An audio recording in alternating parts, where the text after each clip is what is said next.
సంగారెడ్డి జిల్లా పటాన్చేరు నియోజకవర్గం బీరంగూడ గుట్ట బ్రహ్మరాంబ మల్లికార్జున స్వామి కళ్యాణ మహోత్సవం అంగరంగ వైభవంగా నిర్వహించిన EO sister chairman Bhainsa Sudhakar Yadav Patancheru నియోజకవర్గం పరిధిలోని అమీన్పూర్ మున్సిపాలిటీలో ఉన్న బీరంగూడ గుట్ట బ్రహ్మరాంబిక మల్లికార్జున దేవాలయంలో స్వామివారి కళ్యాణ మహోత్సవానికి వేద పండితుల మంత్రోచ్చరణల మధ్య కళ్యాణాన్ని నిర్వహిస్తున్న వేళ తిలకించేందుకు వచ్చిన వేలాది మంది భక్తులు ఆలయ ఈవో సిస్టర్ ఆలయ చైర్మన్ సుధాకర్ యాదవ్ పట్టు వస్త్రాలు సమర్పించారు.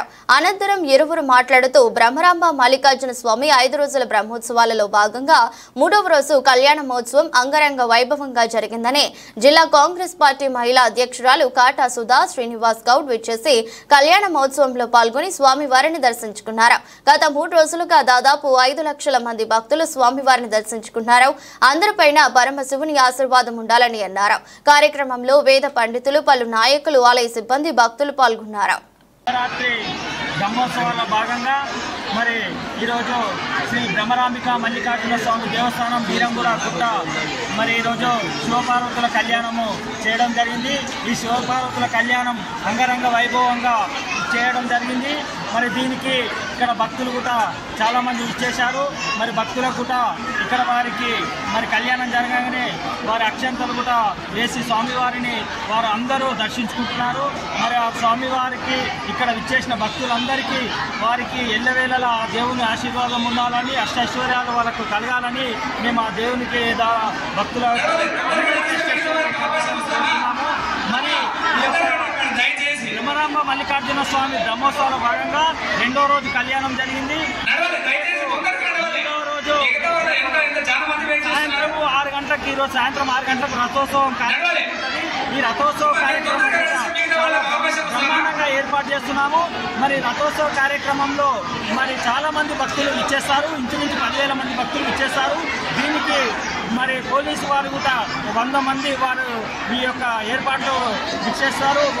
ఈ యొక్క రథోత్సవంలో తాడు ద్వారా ఈ గుడి చుట్టూ రథము తిరుగుతుంది. ఈ రథంలో కళాకారులు చాలామంది కేరళ బ్యాండ్ కానీ, కోలాటలం కానీ చాలా కార్యక్రమాలు ఏర్పాటు చేయడం జరిగింది. మరి ఈ రథోత్సవము సాయంత్రం ముగియగానే రేపు మళ్ళీ 3వ రోజు రేపు వసంతోత్సవం, రేపటికి 4వ రోజుకు వసంతోత్సవ కార్యక్రమం ఉంటుంది. మరి రేపటి కార్యక్రమం కూడా ఈ యొక్క వసంతోత్సవంలో మరి ముంగటనే కొత్తగా ఈ మధ్యనే కోనేరు గుట్ట, గుండం గుట్ట ఏర్పాటు చేయడం జరిగింది. ఆ యొక్క కోనేరులోనే మరి యొక్క రథోత్సవంలో భాగంగా మరి స్వామివారిని, అమ్మవారిని కూడా అక్కడ మరి యొక్క రథోత్సవ కార్యక్రమం చేయడం జరుగుతుంది.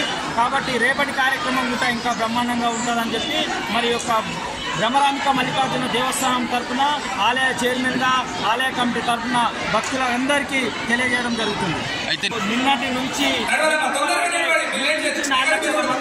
దర్శించుకోవడం జరిగింది. మరి ఈరోజు సాయంత్రం ఇక్కడ ఉన్న చుట్టుపక్కల గ్రామాల వారు దర్శనం చేయడానికి వస్తారు. ఈరోజు 1 లక్ష మంది దాకా వస్తారు. మరి మొత్తం మీద మాకు ఈ యొక్క రేపటి ఈ రోజుతో కంప్లీట్గా 5 లక్షల మంది భక్తులు దర్శించుకున్నారని మాకు ఈ యొక్క ఏదైతే ఎంట్రీ బ్రహ్మోత్సవాల సందర్భంగా 3వ రోజైన ఈరోజు స్వామివారి కళ్యాణం అత్యంత వైభవంగా మా దేవాలయ అర్చకుల ద్వారా బ్రహ్మాండంగా చేయడం జరిగింది. వచ్చిన భక్తులకు కూడా ఎటువంటి ఇబ్బంది లేకుండా అందరికీ అన్నప్రసాదం కూడా మంచి సౌకర్యం కూడా ఏర్పాటు చేయడం జరిగింది. ఎటువంటి లోటుపాటు లేకుండా కళ్యాణం బ్రహ్మాండంగా అతివేగంగా నిర్వహించడం జరిగింది. మహాశివరాత్రి పర్వదినాన 3 నుంచి 3.5 లక్షల మంది భక్తులు స్వామివారిని దర్శించుకున్నట్టు మాకు అంచనా వచ్చింది. ఈ సందర్భంగా వాళ్ళకి మన చూడంలో కూడా మంచినీటి సౌకర్యము, మధ్య ప్యాకెట్ కూడా సరఫరా చేయడం జరిగింది. ఉపవాసం లేని భక్తులకు అన్నప్రసాదం కూడా ఏర్పాటు చేయబడింది. ఉపవాసం గెలిచిన భక్తులకు ఫ్రూట్స్ మరియు రమశిర మొదలైన ప్రసాదాలు మేము దాతల ద్వారా అందించబడింది. ఎటువంటి అవసరం అన్ని శాఖల సమన్వయంతో మేము పోలీసు వారు, మున్సిపల్ సిబ్బంది, ఎలక్ట్రిసిటీ డిపార్ట్మెంట్ అన్ని శాఖల సమయంతో ఈ దాతల ఘనంగా నిర్వహించడం జరిగింది. విఐపీ పాసుల వల్ల సామాన్య భక్తులకు ఇబ్బంది కలగలేదు. విఐపీ పాసులు తీసుకునే వరకు ఇబ్బంది కలిగింది. వాళ్ళకంటే కూడా సామాన్య భక్తులైతే తొందరగా అయింది దర్శనం.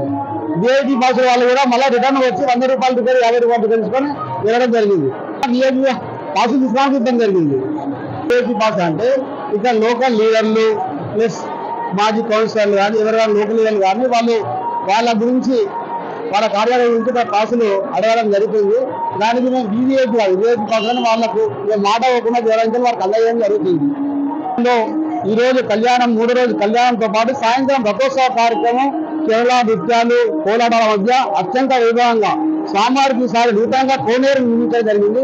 ఆ కోనేరులో రేపు 4వ రోజు త్రిశూల స్నానం స్వామివారి పల్లక సేవ రచించి త్రిశూల స్నానం చేయించి అక్కడి నుంచి ఈ కోనేరు ప్రారంభమవుతుంది. 4వ రోజు మహారుద్ర హోమము ప్లస్ పూర్ణాహుతి మొదలైన కార్యక్రమంతో ఈ కార్యక్రమాలు సమాప్తమవుతాయి.